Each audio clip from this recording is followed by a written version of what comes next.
كفر فأمتعه قليلا ثم أضطره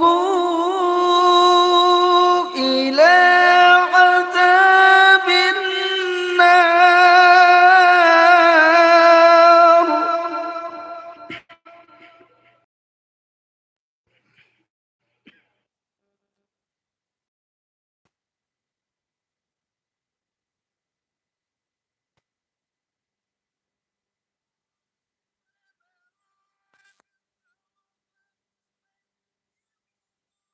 قليلا ثم أضطره إلى عذاب النار.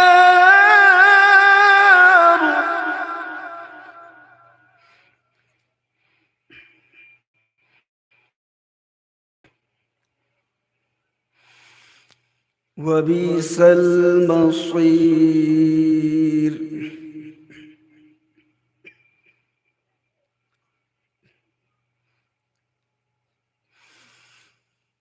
قال ومن كفر فأمتعه قليلا ثم أضطره إلى عذاب النار وبئس المصير.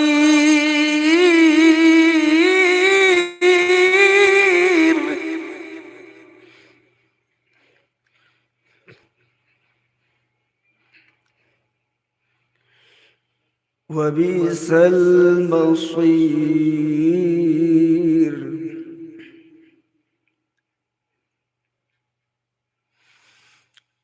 وإذ يرفع إبراهيم القواعد من البيت وإسماعيل ربنا تقبل منا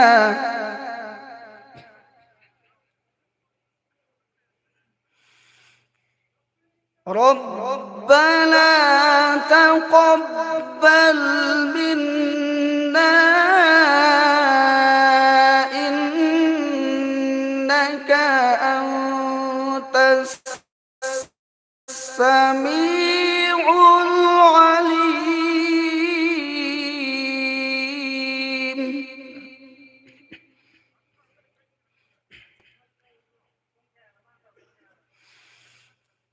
ربنا واجعلنا مسلمين لك ومن ذريتنا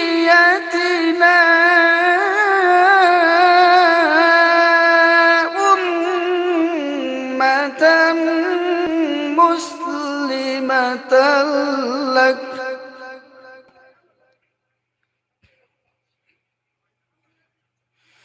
وأرنا مناسكنا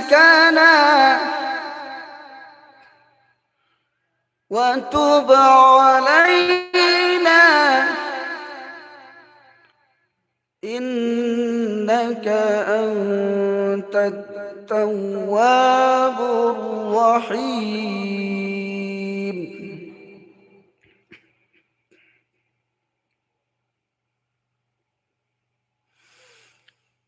ربنا واجعلنا مسلمين لك ومن ذريتنا أمة مسلمة لك وأرنا مناسكنا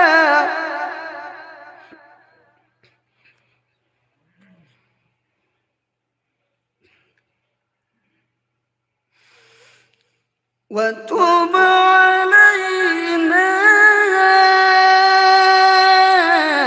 إنك أنت التواب التواب الرحيم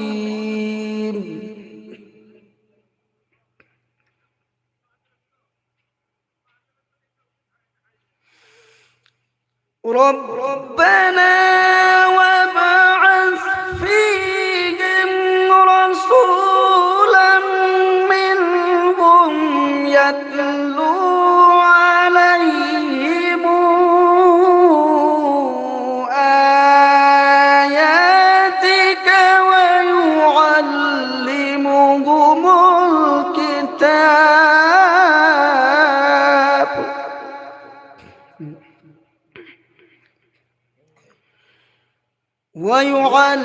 ويعلمهم الكتاب والحكمة ويزكيهم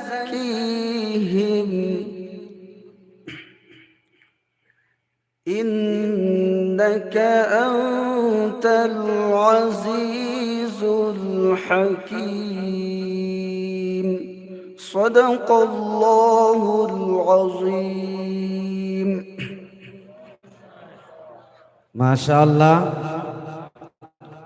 قاری صاحب بروایت ورش میامدہ تہنبیر میں نعت پاک سوندنے ممانگدہ دائس کی لتیم ابی نبی دمکتا حضرت مولانا سراج احمد صاحب ندوی خلیفہ مجاد حضرت مولانا غلام محمد وستانوی وشیخ الحدیث جامعۃ الطاہرات حضرت مولانا مفتی شمسیر نائب صدر جمعیت المائرون حضرت مولانا ناصر صاحب استاد مدرسہ علی علی لونگو دائس کے لتیم ابی نبا کھنگنجری متھنگ اسدی نعت رسول اما سونبی نبی دمکتا مدرسہ سگی درجہ حفظ کی طالب علم محمد مدثر بو کوسنجری موصوب لاغ لگا محمد مذکر مہاک لاغ لہر کا نعت پاک اما سونبی نبا کھنگلی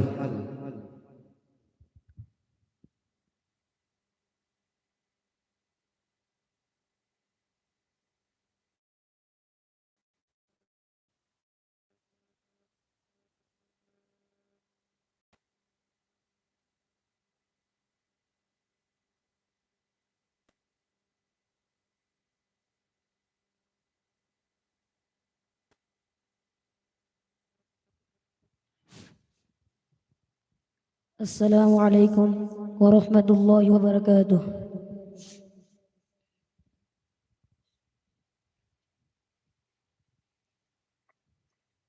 تیری آنکھیں تیری زلفیں تیرا شانہ دیکھوں بارہا خواب میں منظر یہ سہانا دیکھوں تیری آنکھیں تیری زلفیں تیرا شانہ دیکھوں بارہا خواب میں منظر یہ سہانا دیکھوں لوگ سارے تو تیرے شہر کے دیوانے لوگ سارے تو تیرے شہر کے دیوانے میری خواہش ہے کہ میں تیرا زمانہ دیکھوں تیری آنکھیں تیری زلفیں تیرا شانہ دیکھوں بارہا خواب میں منظر یہ سہانا دیکھوں رت پہنی ہوئی ماں کے گزرگاہ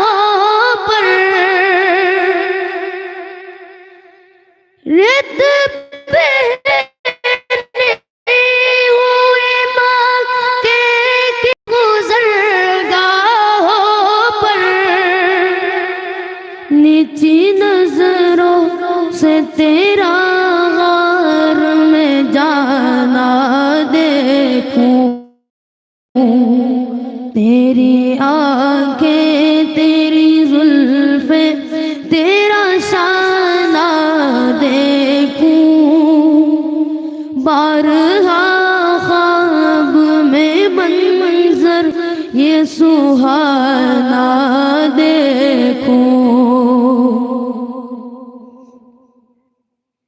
تیرے کمبل سے تیرے جسم کے خوشبو سوگو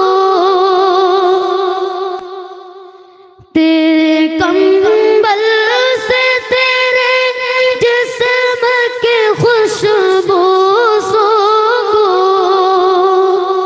تجھ پہ اترا تھا جو حکمت کا خزانہ دیکھو تیری آنکھیں تیری زلفیں تیرا شانہ دیکھوں بارہا خواب میں منظر یہ سہانا دیکھوں تیرے ہاتھوں نے کئی دن کے گھڑی دھوپ کے بعد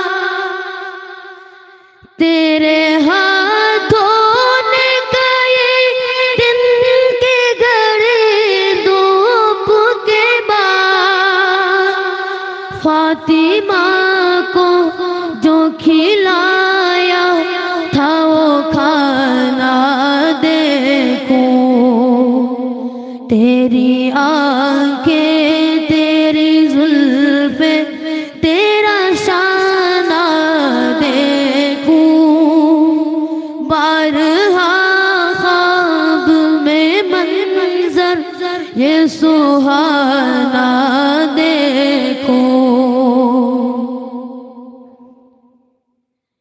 جسم اطہر کو خدا یا ہو بصیرت دے دے جسم اطہر کو خدا یا ہو بصیرت دے دے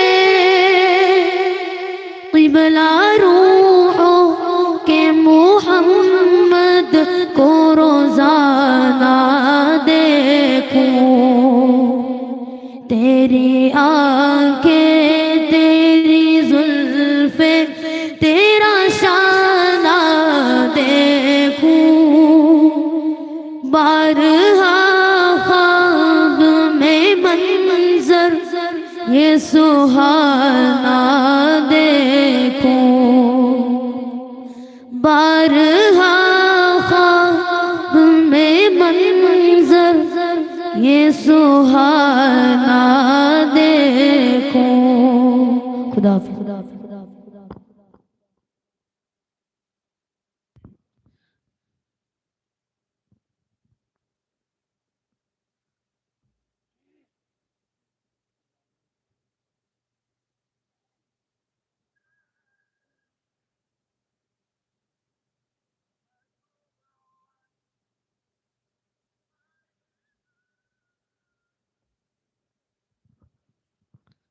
Alhamdulillah ngasigi ya ifaraban numit asigi aikhoina Quran gi nisbata Quran gi marida lengbira iba mehman hazrat singi manungda Gujarat tagi dastar bandi asigi program hek mangonda pi khiba matamda masana teket kaktaraga madrasa asigi damakta yam nawajaba adum laba mehman adanan bahai hai nei khoina khangnai mahak hauji lengbi raktuna dais ki phampham langda phambi khre Allah tabarak taala na madrasa asigi damakta khalli bawa khallol asi Gujarat tagi masamak na tiket ka aga ngasi ma adum laba lakpani Allah tabarak taala na mahaki adum laba qurbani yusu Allah na qabul tawbi bo isanu auji koi dana angang singsidagi koi na talbaz singsidagi loiriba talbaz singsidagi سورہ اما انی کھکتا رہ رگا مکھوئی کی دستار کوئی ایت لگا مہمان کی ادم لبا ہینگ سو پروگرام لئی بنینا کوئی مہمان خصوصی دارالعلوم دیوبند کے استاد اسی کی ادم لبا بیان تارے ہرگائی کوئی ادم لبا دعا کی پروگرام لئی جگنی ادنا لوئی بفاو بدی کوئی پونمک یومین نسیحائینا ہن ننگسنگ جری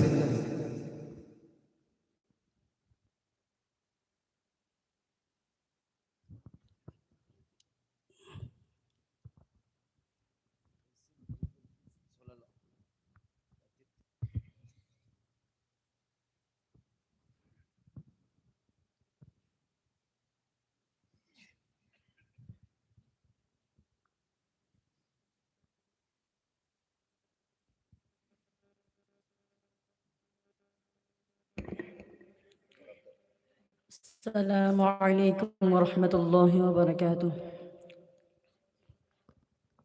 أعوذ بالله من الشيطان الرجيم.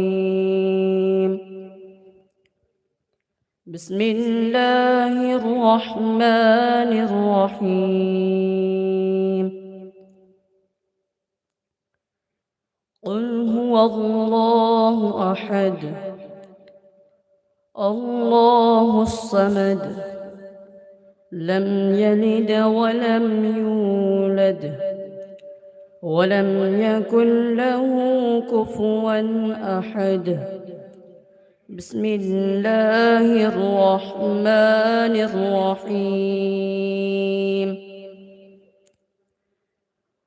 قل أعوذ برب الفلق من شر ما خلق ومن شر غاسق إذا وقب ومن شر النفاثات في العقد ومن شر حاسد إذا حسد.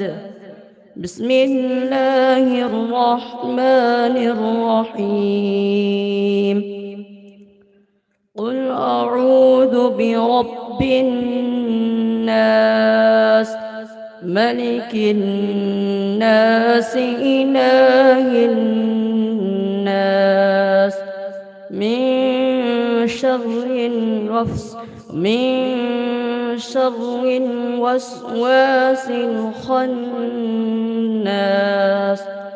الذي يوسوس في صدور الناس من الجنة والناس.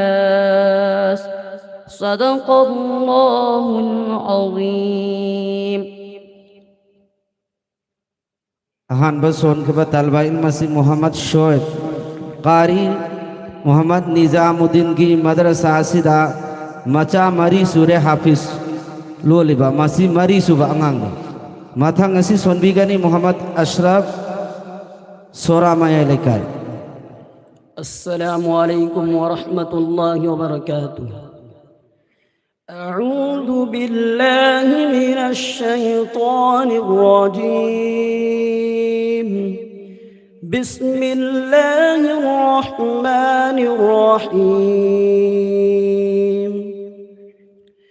قل هو الله أحد الله الصمد لم يلد ولم يولد ولم يكن له كفوا أحد. بسم الله الرحمن الرحيم. قل أعوذ برب الفلق من شر ما خلق ومن شر غاسق إذا وقب ومن شر النفاثات في العقد ومن شر حاسد إذا حسد. بسم الله الرحمن الرحيم.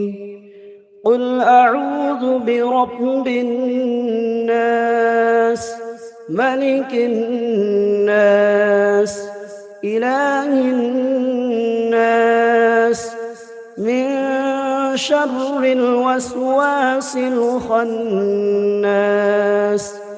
الذي يوسوس في صدور الناس من الجنة والناس صدق الله العظيم.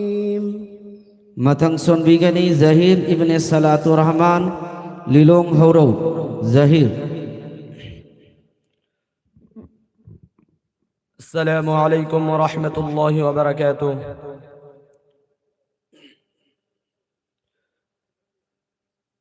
أعوذ بالله من الشيطان الرجيم. بسم الله الرحمن الرحيم.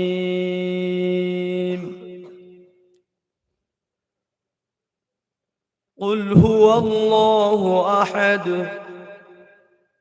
الله الصمد لم يلد ولم يولد ولم يكن له كفوا أحد. بسم الله الرحمن الرحيم. قل أعوذ برب الفلق من شر ما خلق ومن شر غاسق إذا وقب ومن شر النفاثات في العقد ومن شر حاسد إذا حسد. بسم الله الرحمن الرحيم. قل أعوذ برب الناس ملك الناس إله الناس من شر الوسواس الخناس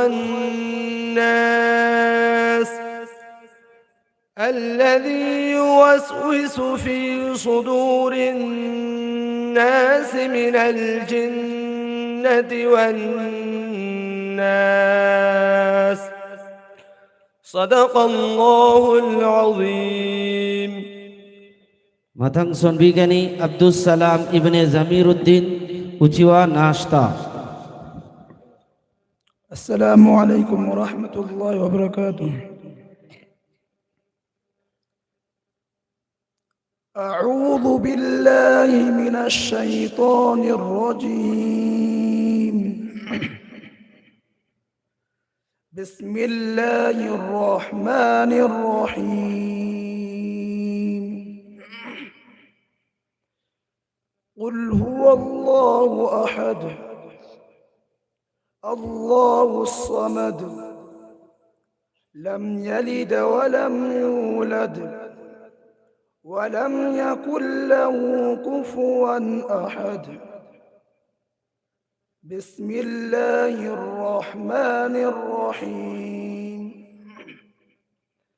قل أعوذ برب الفلق من شر ما خلق ومن شر غاسق إذا وقب ومن شر النفاثات في العقد ومن شر حاسد إذا حسد. بسم الله الرحمن الرحيم.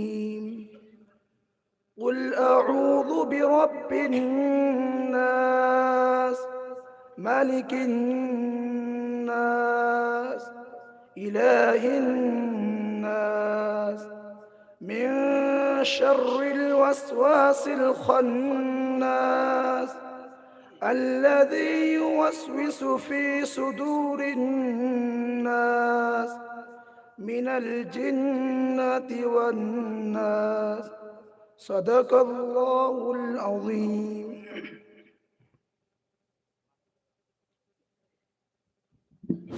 Mathang sonbigani Riwaz Alam Ibn Shah Alam Ya Ripok Ning Thaunai. السلام عليكم ورحمة الله وبركاته. أعوذ بالله من الشيطان الرجيم. بسم الله الرحمن الرحيم. قل هو الله أحد الله الصمد لم يلد ولم يولد ولم يكن له كفوا أحد. بسم الله الرحمن الرحيم. قل أعوذ برب الفلق من شر ما خلق ومن شر غاسق إذا وقب ومن شر النفاثات في العقد ومن شر حاسد إذا حسد. بسم الله الرحمن الرحيم. قل أعوذ برب الناس ملك الناس إله الناس من شر الوسواس الخناس الذي يوسوس في صدور الناس من الجنة والناس.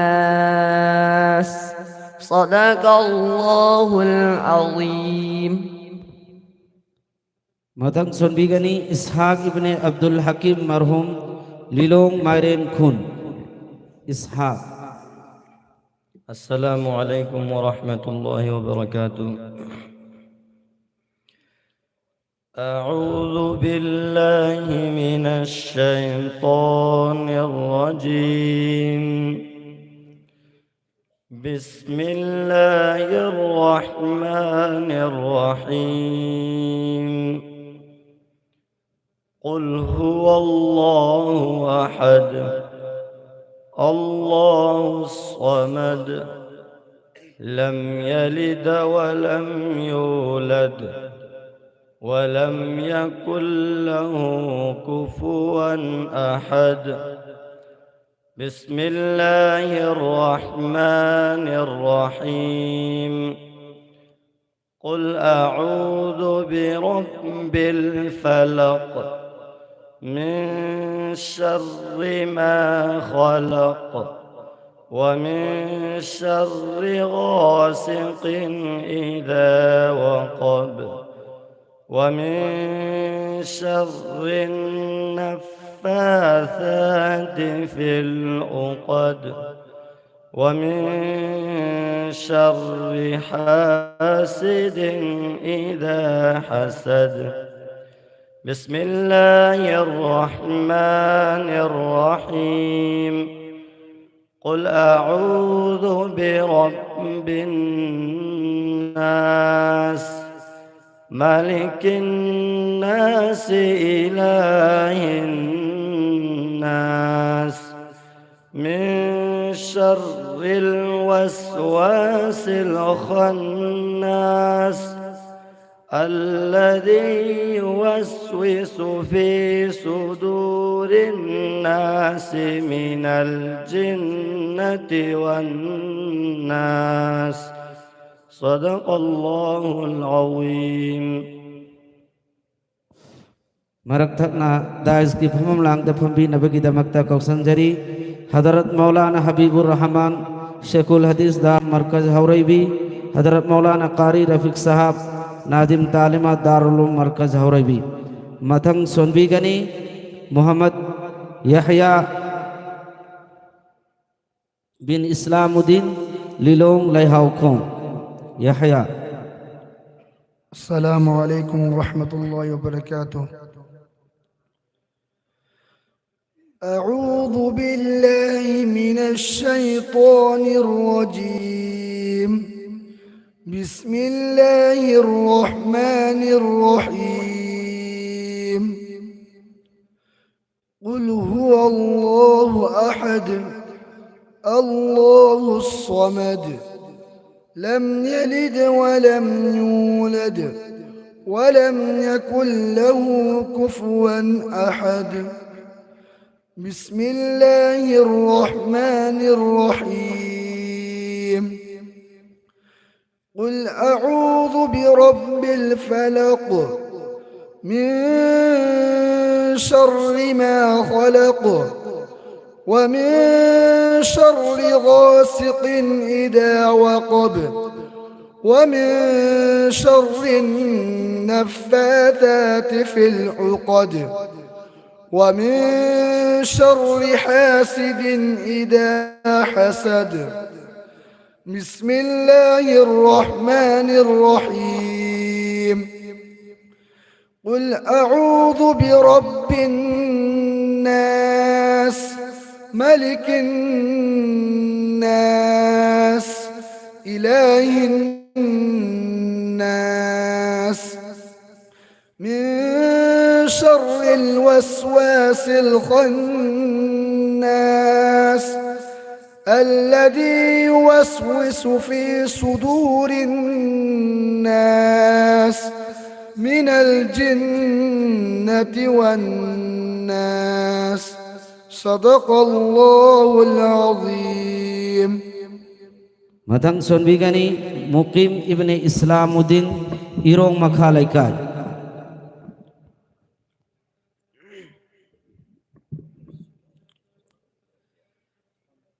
السلام عليكم ورحمة الله وبركاته. أعوذ بالله من الشيطان الرجيم. بسم الله الرحمن الرحيم. قل هو الله أحد الله الصمد لم يلد ولم يولد ولم يكن له كفوا أحد. بسم الله الرحمن الرحيم. قل أعوذ برب الفلق من شر ما خلق ومن شر غاسق إذا وقب ومن شر النفاثات في العقد ومن شر حاسد إذا حسد. بسم الله الرحمن الرحيم. قل أعوذ برب الناس ملك الناس إله الناس من شر الوسواس الخناس الذي يوسوس في صدور الناس من الجنة والناس. صدق الله العظيم. Matang Ataur Rahman ibni Riyazuddin Hanggun Awang Lekai. Ataur Rahman. Assalamualaikum warahmatullahi wabarakatuh. أعوذ بالله من الشيطان الرجيم. بسم الله الرحمن الرحيم. قل هو الله أحد الله الصمد لم يلد ولم يولد ولم يكن له كفوا أحد. بسم الله الرحمن الرحيم. قل أعوذ برب الفلق من شر ما خلق ومن شر غاسق إذا وقب ومن شر النفاثات في العقد ومن شر حاسد إذا حسد. بسم الله الرحمن الرحيم. قل أعوذ برب الناس ملك الناس إله الناس من شر الوسواس الخناس الذي يوسوس في صدور الناس من الجنة والناس. صدق الله العظيم. Matang Rais Ibn Munawar Ali Santhir. السلام عليكم ورحمة الله وبركاته. أعوذ بالله من الشيطان الرجيم. بسم الله الرحمن الرحيم. قل هو الله أحد الله الصمد لم يلد ولم يولد ولم يكن له كفوا أحد. بسم الله الرحمن الرحيم. قل أعوذ برب الفلق من شر ما خلق ومن شر غاسق إذا وقب ومن شر النفاثات في العقد ومن شر حاسد إذا حسد. بسم الله الرحمن الرحيم.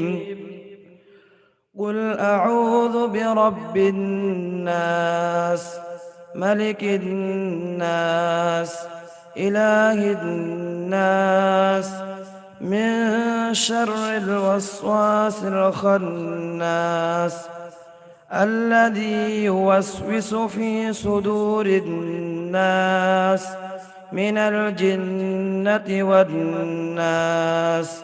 صدق الله العظيم. Matang Rizwan Ibn Saidur Rahman Khetri Bengun. السلام عليكم ورحمة الله وبركاته. أعوذ بالله من الشيطان الرجيم. بسم الله الرحمن الرحيم. قل هو الله أحد الله الصمد لم يلد ولم يولد ولم يكن له كفوا أحد.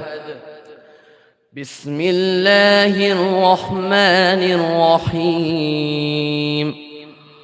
قل أعوذ برب الفلق من شر ما خلق ومن شر غاسق إذا وقب ومن شر النفاثات في العقد ومن شر حاسد إذا حسد بسم الله الرحمن الرحيم قل أعوذ برب الناس ملك الناس إله الناس من شر الوسواس الخناس الذي يوسوس في صدور الناس من الجنة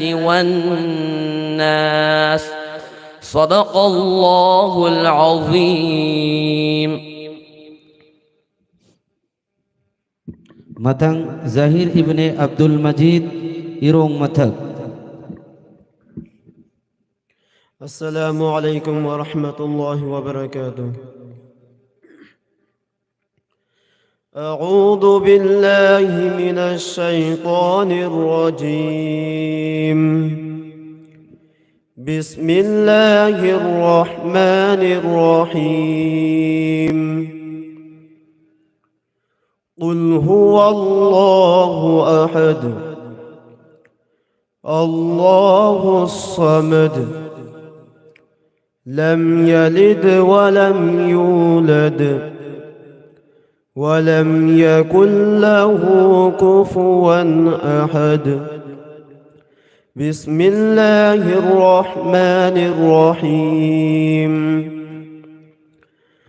قل أعوذ برب الفلق من شر ما خلق ومن شر غاسق إذا وقب ومن شر النفاثات في العقد ومن شر حاسد إذا حسد. بسم الله الرحمن الرحيم. قل أعوذ برب الناس ملك الناس إله الناس من شر الوسواس الخناس الذي يوسوس في صدور الناس من الجنة والناس صدق الله العظيم. Miyoy talba mari kaktang aire mayam punamak war basuana khangmin nasi ngasi yasidi makhoi gini makhoi gi kidamakta ngasi sinjaba program ni Quran ga mari leina na sinjaba program ni inshallah aikoi punamak ki guna kok nangai lambi ama oigani inshallah Allah taala na aikoi punamak pu Quran ga mari leina besingi manung da chalhan bibo osano mathang son bigani Hashmat ibn Hatim Ali Pawite. أعوذ بالله من الشيطان الرجيم. بسم الله الرحمن الرحيم. قل هو الله أحد الله الصمد لم يلد ولم يولد ولم يكن له كفوا أحد.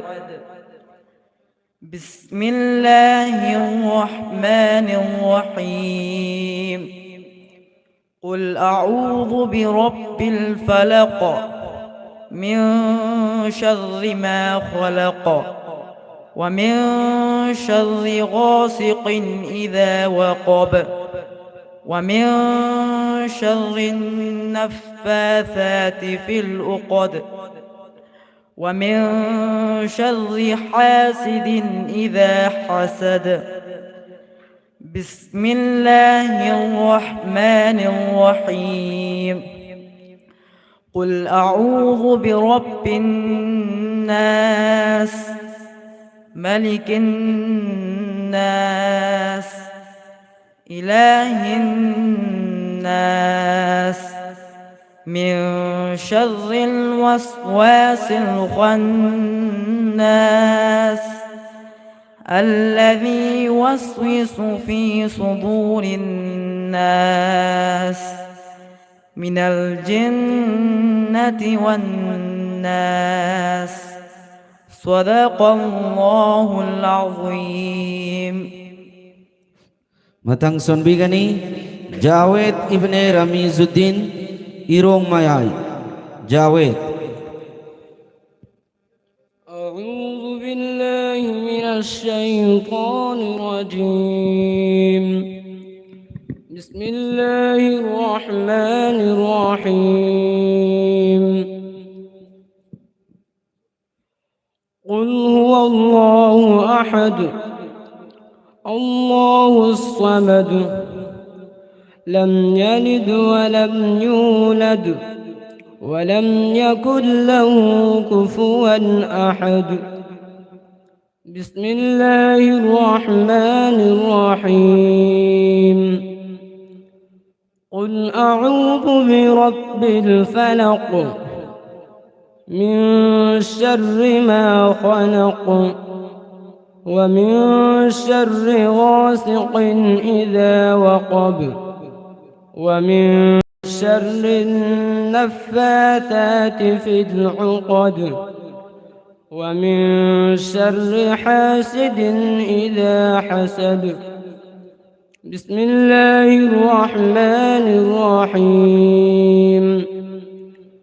قل أعوذ برب الناس ملك الناس إله الناس من شر الوسواس الخناس الذي يوسوس في صدور الناس من الجنة والناس صدق الله العظيم. Matang Khurshid ibne Rafiq Ali Lilong Nungai. Khurshid. أعوذ بالله من الشيطان الرجيم. بسم الله الرحمن الرحيم.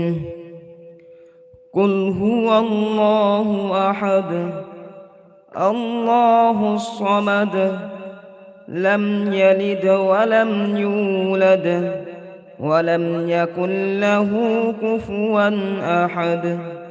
بسم الله الرحمن الرحيم. قل أعوذ برب الفلق من شر ما خلق ومن شر غاسق إذا وقب ومن شر النفاثات في العقد ومن شر حاسد إذا حسد. بسم الله الرحمن الرحيم. قل أعوذ برب الناس ملك الناس إله الناس من شر الوسواس الخناس الذي يوسوس في صدور الناس من الجنة والناس صدق الله العظيم. Aro ibatra truk suba Oina sonbigani Muhammad Shraf Ibne Maulana Janab Ali Irong Mayai Lekar.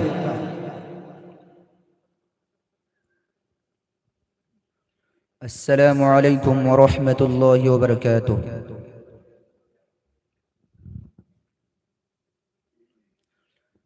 أعوذ بالله من الشيطان الرجيم. بسم الله الرحمن الرحيم. قل هو الله أحد الله الصمد لم يلد ولم يولد ولم يكن له كفوا أحد بسم الله الرحمن الرحيم قل أعوذ برب الفلق من شر ما خلق ومن شر غاسق إذا وقب ومن شر النفاثات في العقد ومن شر حاسد إذا حسد بسم الله الرحمن الرحيم قل أعوذ برب الناس ملك الناس إله الناس من شر الوسواس الخناس الذي يوسوس في صدور الناس من الجنة والناس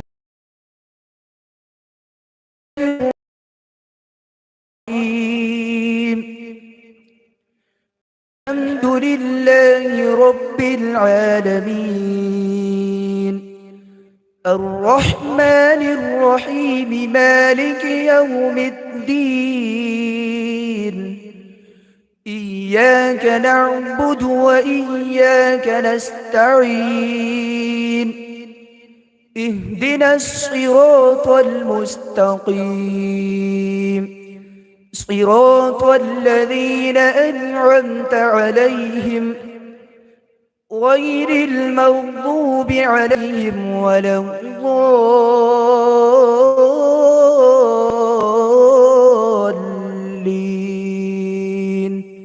آمين بسم الله الرحمن الرحيم ألف لام ميم ذلك الكتاب لا ريب فيه هدى للمتقين الذين يؤمنون بالغيب ويقيمون الصلاة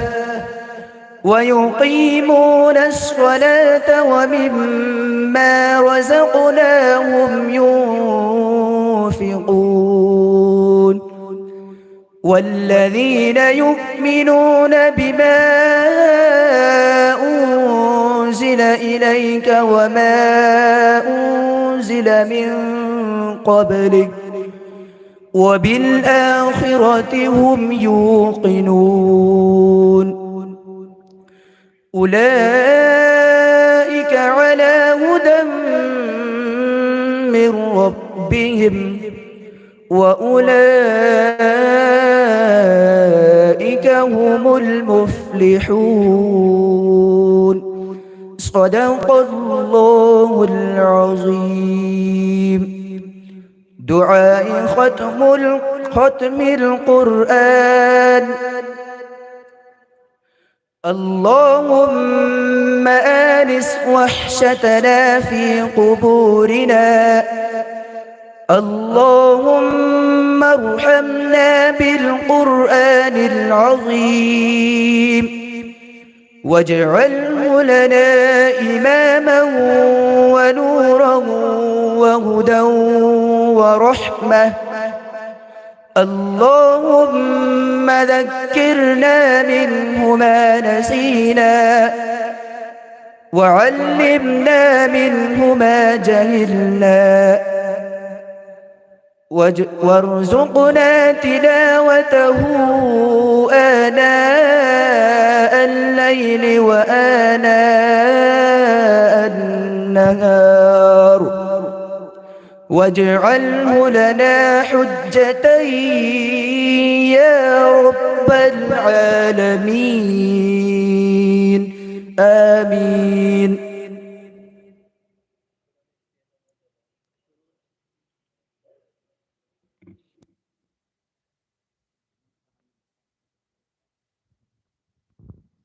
Alhamdulillah program gi makha se tarakpu oina ikoi huzik dastar bandi koi et par gi program ni hifzagi asatizai kiram Hadarat Maulana Hafiz Iqbal Sahab, Hadarat Maulana Wafauddin Sahab, Hafiz Muhammad Sahab, Maulana Hafiz Yusuf Sahab, Maulana Hafiz Abid Sahab, Maulana Hafiz Qari Saidur Rahman Sahab, asatizai kiram su دستار بندی کی پروگرام سیدھا سرک ابینبا کھنگن جری احمدی مدرسہ کی نائب محتمیم حضرت مولانا ہلال الدین مظاہری صدر المدرسین حضرت مولانا مفتی ریاض الدین سو دستار بندی کی پروگرام سیدھا سرک ابینبا کھنگن جری احمدی دائس کی پھم لانگ دفم بھی ربا علماء کرام مہمانان اعظام سو ہائی ربا دستار بندی کی program masjid saruk ya binaba khanganjari ahan boyna kausanjari amu tukarak si asatizai kiram mangda mathak takarak si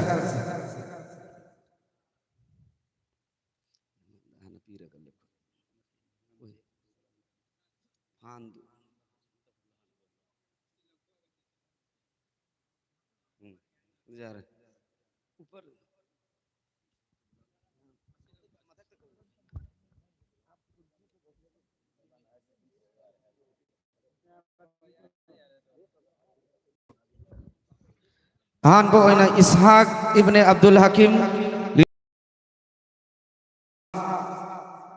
mathang ki damakta tayasi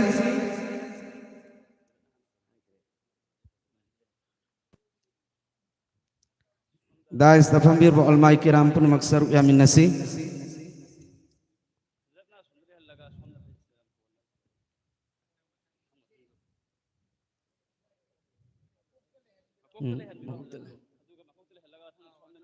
mathang Shoaib ibn Qari Nizamuddin Irong mathak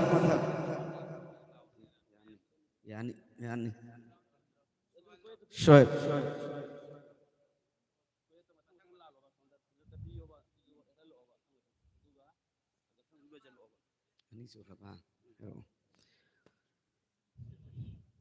mathang Qari Abdus Salam ibn Zamiruddin Uchiya Nasta Abdus Salam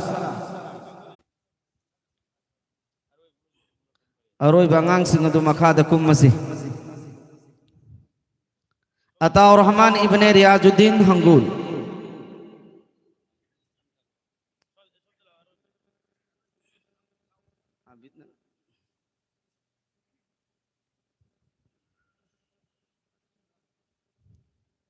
Hashmat ibn Hatim Ali Pawitek Hashmat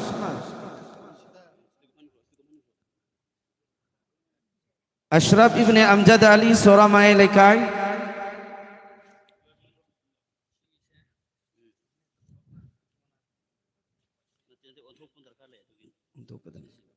Yahya bin Ibn Islamuddin Lilong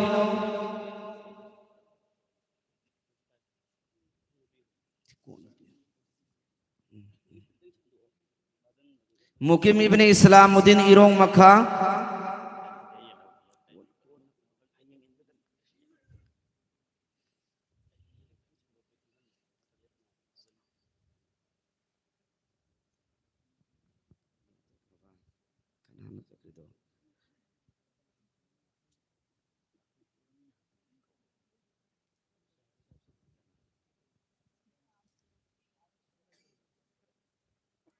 Rais Ibn Manawar Ali Santel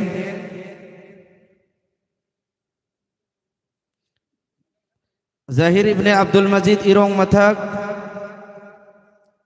Zahir bin Salatur Rahman Lilong Jawed ibn Ramizuddin Irong Mayai Khurshid ibn Rafiq Ali Lilong رضوان ابن سعید الرحمن کھیتری،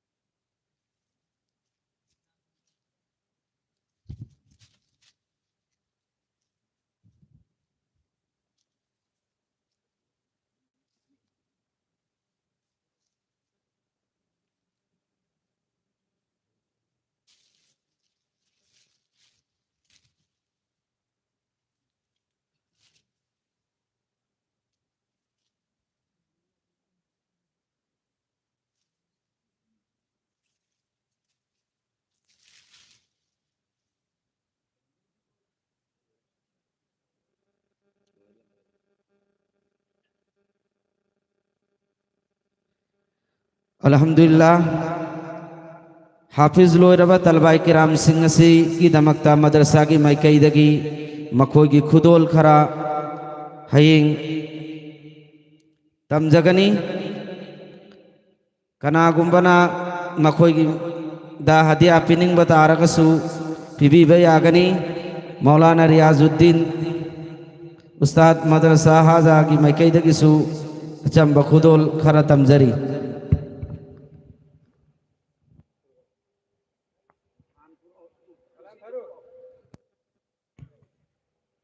مکھا تابدہ مدرسہ اسی کمیٹی کی تھودانگ سے ساؤن لوبی ربا محمد امیر مسانا حافظ لوئی ربا سنگ اسی کی لپا سامتنگ خودون تنبیرگلی مولانا فاروقنا مدو پی بی نبا ننگسنگ جری مرکتنا ننگسنگ جرنگ وافم ممنا اکوئی جلسہ ہائیں لیبنی ادوبو تھورم سی کھرا خویو ندنا بیننگ اسی سنگ لیمنا تھبو اسی پانکھوک جبنی ادنا مسیح پونمک میامنا سوچو پی نبیبا گیدمک اللہ تعالیٰ لاک پی نبا خواہی کھیویک پونمک سو برکت پی نبیبا وہی سنو.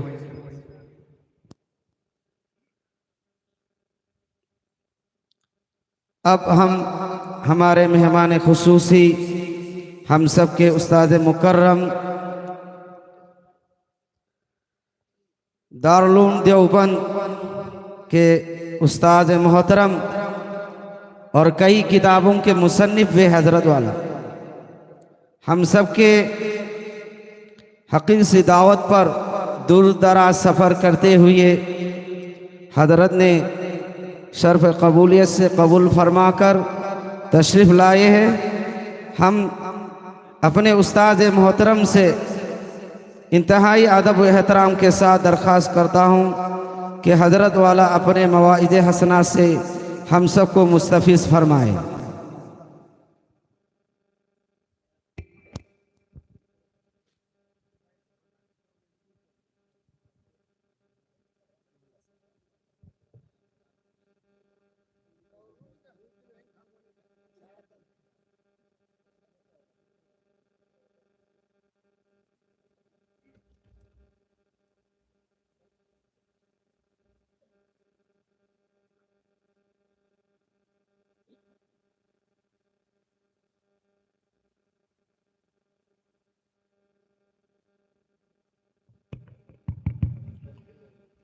بسم اللہ الرحمن الرحیم.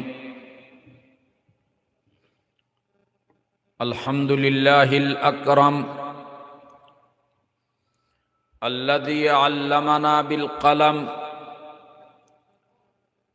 وعلم الانسان ما لم يعلم والصلاة والسلام على رسوله الذي ارسل الى العرب والعجم وعلى آله وأصحابه الذين هم بحور العلم والحكم. أما بعد فأعوذ بالله من الشيطان الرجيم. بسم الله الرحمن الرحيم. إنا نحن نزلنا الذكر وإنا له لحافظون. وقال تعالى في موضع آخر لا يأتيه الباطل من بين يديه ولا من خلفه تنزيل من حكيم حميد. وقال سيدنا وحبيبنا محمد صلى الله عليه وسلم من قرأ القرآن وعمل بما فيه ألبس والداه تاجا يوم القيامة ضوءه أحسن من ضوء الشمس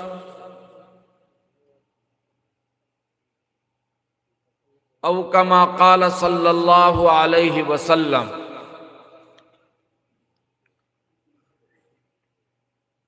زبان و دل محمد کے ہیں، جان و تن محمد کا صلی اللہ علیہ۔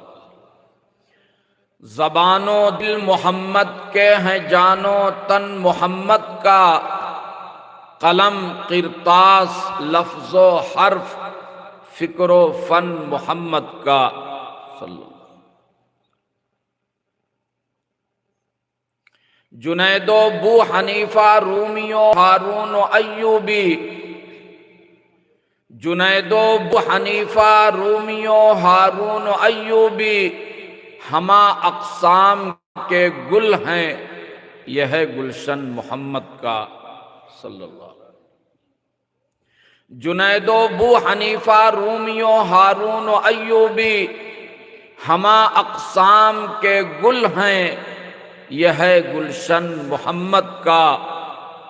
اور غموں کی آزمائش ہو، خوشی کی شادمانی ہو، غموں کی آزمائش ہو، خوشی کی شادمانی ہو، نہ چھوٹا ہے نہ چھوٹے گا کبھی دامن محمد کا صلی اللہ۔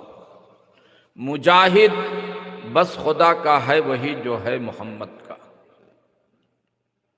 مجاہد بس خدا کا ہے وہی جو ہے محمد کا، اور خدا کا بندہ بننا ہے تو بن پہلے محمد کا صلی اللہ علیہ وسلم۔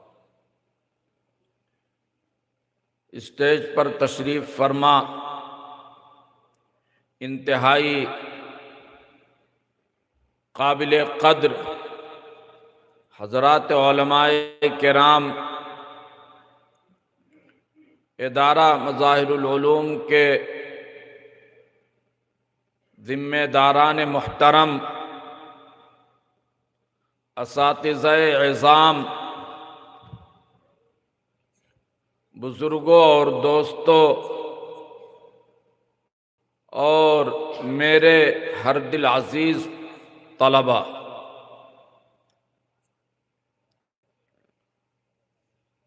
آج پہلی بار ادارہ مظاہر العلوم کے ذمہ داران، کمیٹی کے ممبران اور اساتذہ جامعہ کی دعوت پر دارالعلوم دیوبند سے حاضری میں اپنے لیے انتہائی سعادت تصور کرتا ہوں، اور باری تعالیٰ کے شکر و سپاس کے بعد آپ تمامی حضرات کا دل کی گہرائیوں سے شکر گزار ہوں کہ آپ نے یہ موقع عنایت فرمایا۔ اللہ رب العزت ہم سب کے اجتماع کو بھی قبول فرمائے، آپ سب حضرات کی عمروں میں اللہ رب العزت برکت عطا فرمائے، عافیت کے ساتھ، صحت کے ساتھ، اور بزبان شاعر دور میں ساغر رہے، گردش میں پیمانہ رہے، دور میں ساغر رہے، گردش میں پیمانہ رہے، میں کشوں کے سر پہ یارب پیر میں خانہ رہے۔ اجلاس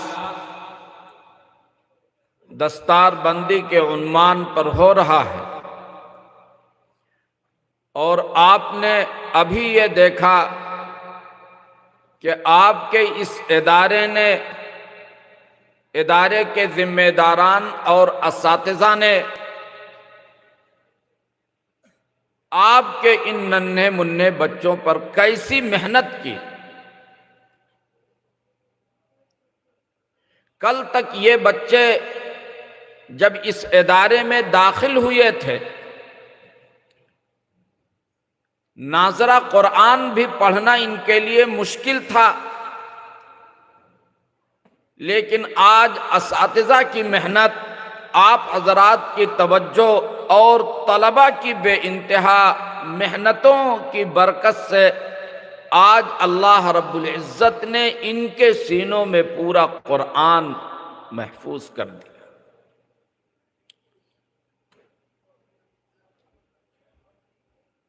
یاد آتا ہے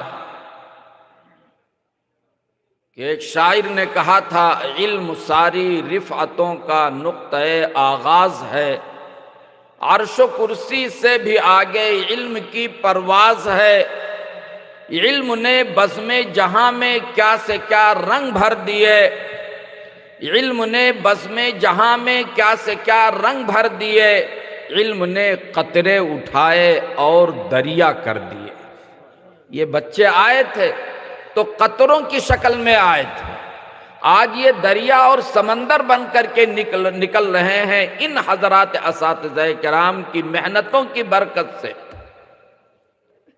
علم نے بزم جہاں میں کیا سے کیا رنگ بھر دیے، علم نے قطرے اٹھائے اور دریا کر دیے، علم نے دنیا کو کیسے قائد و رہبر دیے، علم نے دنیا کو کیسے قائد و رہبر دیے، علم نے قاسم رشید و اشرف و انور دیے۔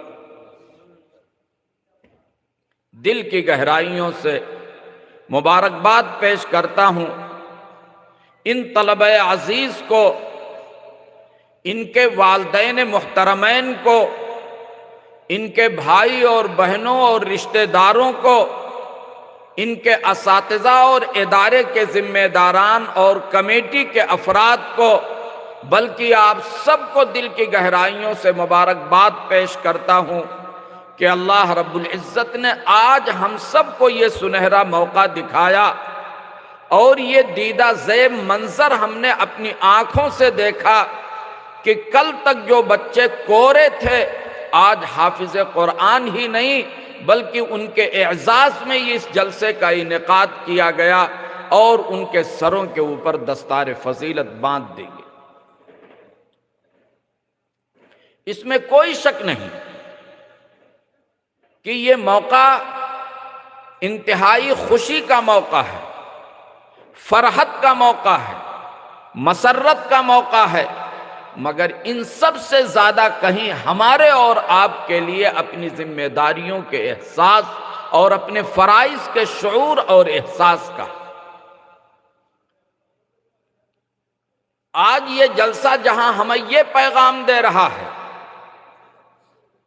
کہ جو اس ادارے کی چہار دیواری میں آئے گا اس کو علم و عمل سے ایسا آراستہ کر دیا جائے گا کہ یہ بچے خود بھی چمکیں گے، اپنا بھی نام روشن کریں گے، اپنے والدین کا نام روشن کریں گے، اپنے اساتذہ اور ذمہ داران کا نام روشن کریں گے۔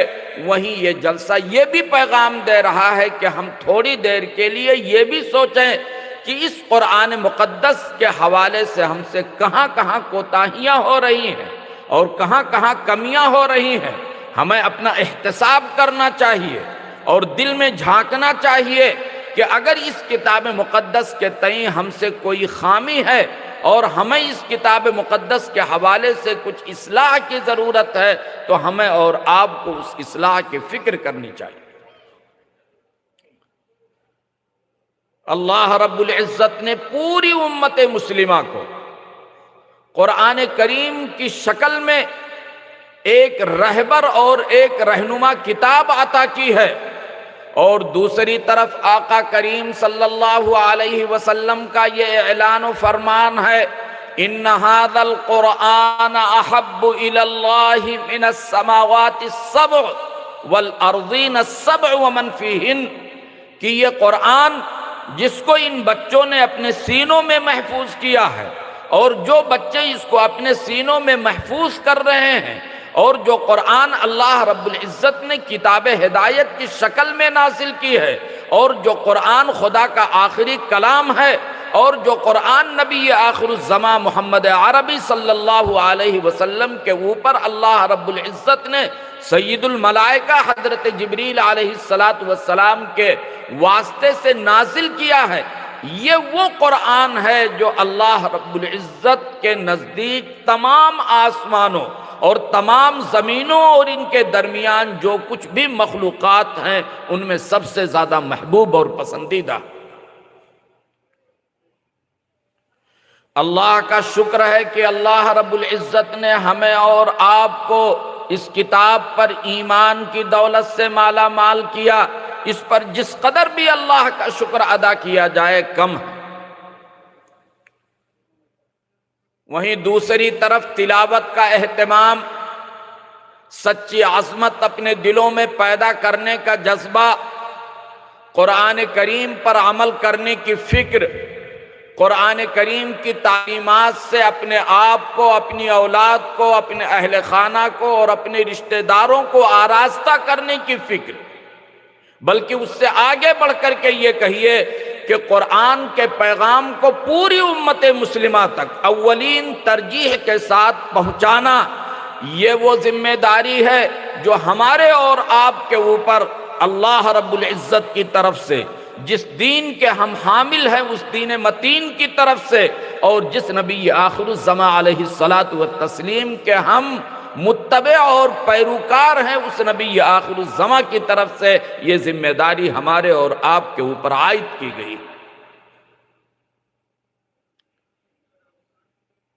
ان ذمہ داریوں کو نبھانا اور ان ذمہ داریوں کو ادا کرنا اور ان ذمہ داریوں کو سمجھنا، یہ اس جلسے کا پیغام ہے جو آج ان کے اعزاز میں منعقد کیا گیا ہے۔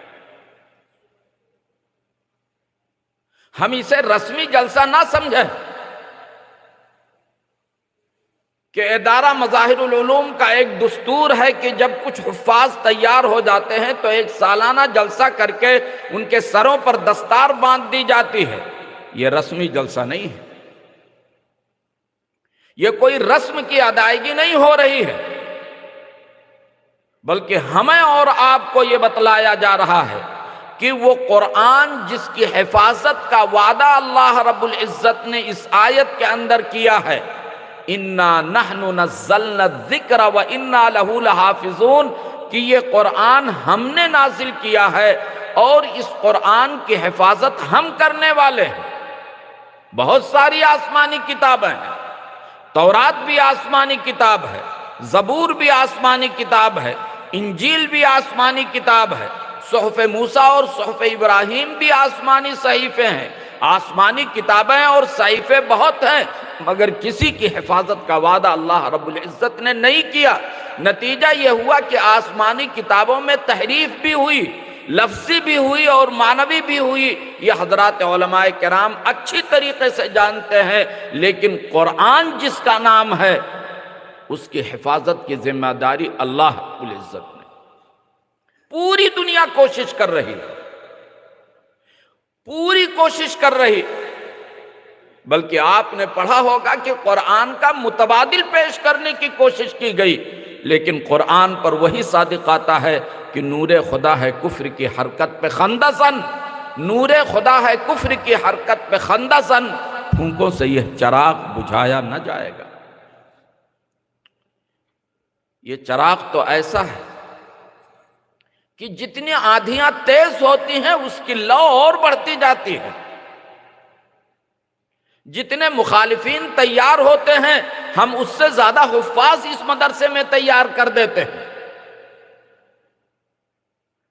اور آپ جانتے ہیں ہم اور آپ ان طلباء کو حافظ قرآن کہتے ہیں، مگر قرآن انہیں محافظ قرآن کہتا ہے۔ ہم سمجھتے ہیں یہ حافظ ہیں اور یہ علماء سمجھتے ہیں کہ یہ حافظ نہیں بلکہ محافظ ہیں قرآن کے۔ موقع نہیں ہے، میں بہت تفصیل میں نہیں جانا چاہتا ہوں، مجھے تاکید کیا گیا ہے کہ مختصر آپ بیان کیجئے گا، اس لیے بہت مختصر لفظوں میں ایک بات آپ کے سامنے بیان کرنا چاہتا ہوں تاکہ آپ اس حقیقت سے واقف ہو جائیں کہ قرآن کہتے کسے ہیں۔ یہ جو قرآن ہم پڑھتے ہیں اور جس قرآن کو ان بچوں نے اپنے سینے میں محفوظ کیا ہے، یہ قرآن 4 چیزوں کا نام ہے۔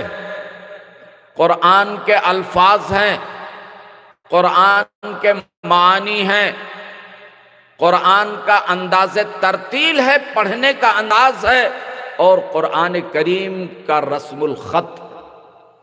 قرآن ان 4 چیزوں کا نام ہے، اور جب اللہ رب العزت نے وعدہ کیا کہ ہم اس قرآن کی حفاظت کریں گے، تو اس کا مطلب یہ ہوا کہ قیامت تک اللہ رب العزت ایسی جماعت تیار کر دے گا، اور وہ جماعتیں اپنی اپنی جگہ پر وہ جماعتیں قرآن کے ان 4 چیزوں کی حفاظت کریں گے۔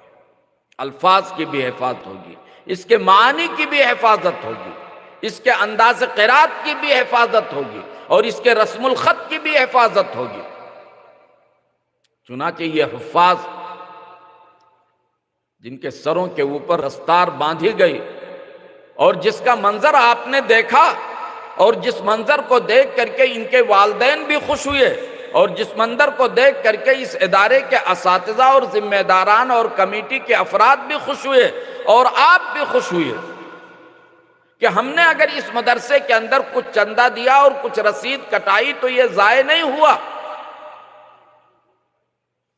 بلکہ ہمارا مال صحیح مصرف کے اندر صرف ہوا۔ ہم نے محافظین قرآن کی جماعت تیار کر دی۔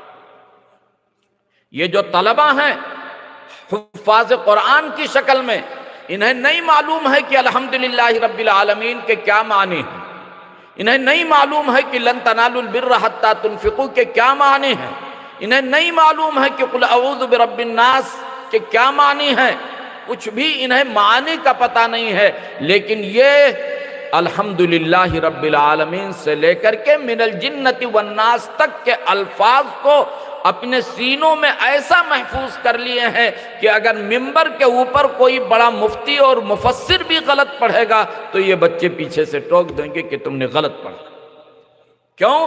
اس لیے کہ اس جماعت کو اللہ رب العزت نے تیار کیا ہے، یہ قرآن کے الفاظ کی حفاظت کرنے والی جماعت۔ حفاظ یہ قرآن کے الفاظ کی حفاظت کرنے والی جماعت ہے، اسی لیے میں نے کہا کہ یہ محافظ قرآن۔ یہ حضرات علماء کرام جو راتوں رات مطالعہ کرتے ہیں، تفسیر کا مطالعہ کرتے ہیں، ڈکشنریاں کھول کر کے ایک ایک لفظ کا معنی دیکھتے ہیں، اور صحیح انداز سے صبح کو چٹائیوں کے اوپر بیٹھ کر کے طالبان علوم نبوت کو قرآن کے معنی بتاتے ہیں، قرآن کا مفہوم بتاتے ہیں، قرآن کی تفسیر بتاتے ہیں، یہ علماء کی وہ جماعت ہے جو قرآن کے معنی کی حفاظت کر رہی ہے۔ ممکن نہیں ہے، تاریخ گواہ ہے کہ کوئی بھی باطل فرقہ یا کوئی بھی باطل شخص اگر چاہے کہ قرآن کی تفسیر غلط کر دے اور اہل حق اس کی گرفت اور اس کی پکڑ نہ کرے، یہ ممکن نہیں ہے۔ آقا کریم صلی اللہ علیہ وسلم کا ارشاد ہے، لا تزال طائفۃ من امتی منصورین علی الحق لا يضرهم من خذلهم ولا من خالفهم حتى يأتي امر اللہ، او کما قال علیہ الصلاۃ والسلام۔ آپ نے فرمایا کہ اس روئے زمین پر قیامت تک اہل حق کی ایک جماعت ایسی رہے گی کہ رسوا اور ذلیل کرنے والے خود رسوا اور ذلیل ہو جائیں گے، مگر ان کو رسوا اور ذلیل نہیں کر سکتے ہیں۔ وہ حق کی جماعت ایسی رہے گی جو دین حق کی حفاظت کرے گی، قرآن کی حفاظت کرے گی۔ یہ قرآن کوئی ایسی چیز نہیں ہے کہ جو چاہے اس کا بخیہ ادھیڑ کر رکھ دے اور جس طریقے سے چاہے الفاظ کے جو معنی بیان کر دے اور جو چاہے اس کی تفسیر کر دے، ممکن نہیں ہے۔ اہل حق کی جماعت اس کی گرفت کرے گی۔ الحمدللہ دارالعلوم دیوبند جب سے قائم ہے، اس وقت سے لے کر کے علماء دیوبند اس نہج کے اوپر کام کرنے والے اور اس نہج سے وابستہ رہنے والے حضرات علماء کرام اس فریضے کو انجام دے رہے ہیں اور انشاءاللہ دیتے رہیں گے۔ قرآن کے اندر تیسری چیز ہے قرآن کے پڑھنے کا انداز۔ ورتل القرآن ترتیل، آپ پر نازل کیا گیا تو بتلایا گیا کہ اس طریقے سے قرآن پڑھیے۔ قرآ کی جماعت ہے، آپ نے دیکھا کہ تالی قرآن اور قاری قرآن تلاوت کر رہے تھے، کتنے اچھے انداز سے قرآن کریم کی تلاوت کر رہے تھے۔ آپ کیا سمجھتے ہیں کہ ایسے ہی آواز بن گئی ہے؟ نہیں نہیں، قاری صاحب نے اپنے آپ کو کھپایا ہے، لگایا ہے، اس پر محنت کی ہے، اور اس طریقے سے انداز قرات کی حفاظت قرہ کی جماعت کر رہی ہے۔ ایک طرف کتاب ہے، کاتبوں کی جماعت ہے، دنیا میں کمپیوٹر ایجاد ہو گئے، نہ معلوم کتنی اکیڈمیاں قائم ہو گئی، اور ان اکیڈمیوں نے رسم الخط بدل دیے، دنیا کے رسم الخط تبدیل ہو گئے، مگر قرآن کا رسم الخط کل تک جیسے تھا آج بھی ویسے ہی باقی ہے، اور قیامت تک قرآن کے رسم الخط میں کوئی تبدیلی نہیں۔ ناز کریں وہ والدین جنہوں نے اپنے بچوں کو حافظ قرآن بنایا، اپنی خوش قسمتی پر خوش ہوں وہ مائیں جن کے بچے آج حافظ قرآن ہوئے، اپنی قسمت کے اوپر ناز کریں وہ اساتذہ جن کے شاگرد اس شکل میں تیار ہو گئے ہیں، اور ان کے لیے خوشی کا مقام ہے جو اس مدرسے کی ذمہ داری کو سنبھال رہے ہیں کہ ان کی محنت کارگر ثابت ہو رہی ہے۔ خدا کرے اللہ رب العزت جس طریقے سے دنیا میں ان بچوں کو عزت دی ہے، ان کے واسطے سے اللہ رب العزت سب کو عزت دے، اس لیے کہ علماء نے لکھا ہے کہ یہ 4 جماعتیں قرآن کریم کے الفاظ، معانی، ترتیل اور کتابت اور رسم الخط کی حفاظت کر رہی ہیں، تو علماء نے لکھا کہ جو جماعتیں ان کا تعاون کریں گی وہ بھی ان محافظین میں شامل ہیں۔ میرے محترم بزرگوں اور دوستوں، ہم سب کے لیے خوشی کا موقع۔ میں آخری بات کہہ رہا ہوں، بہت مختصر وقت ہے اس لیے میں بات سمیٹ رہا ہوں۔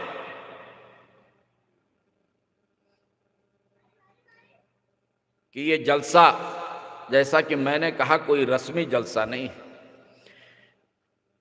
یہ جلسہ اس لیے بھی ہے کہ آپ کے دل میں بھی یہ داعیہ پیدا ہو، آپ کے دل میں بھی یہ جذبہ پیدا ہو، اور آپ بھی اپنے بچوں کو صحیح حافظ قرآن بنانے کی فکر کریں۔